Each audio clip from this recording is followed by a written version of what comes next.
Good afternoon everyone.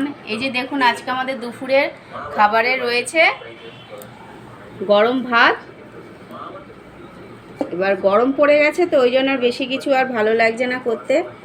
আর এদিকে মুগ ডাল আর মুসুরির ডাল দিয়ে বড়া ভেজেছি, একটু বড় বড় করেই রেখেছি বড়াগুলো। আর হচ্ছে উচ্ছে আলু একটু ভেজেছি।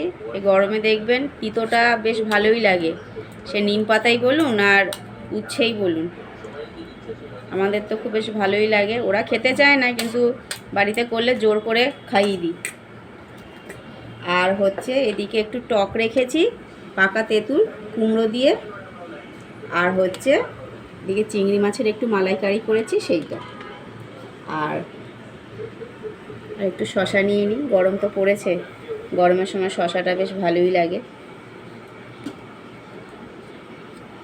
গরমের সময় যত ঠান্ডা জিনিস তিতো জিনিস খাবেন তত শরীর ভালো থাকবে।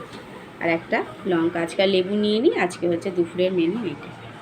চলুন তাহলে, আপনারাও আর দেরি করবেন না, তাড়াতাড়ি বসে যান। 2টো বেজে গেছে। এবার আপনারা কে কী দুপুরে খাচ্ছেন কমেন্ট করে জানাবেন অবশ্যই। আমি কিন্তু রোজ কমেন্ট করে জানাই। হ্যাঁ, রোজ হয়তো হয় না, মাঝে মধ্যে, কিন্তু আমি কিন্তু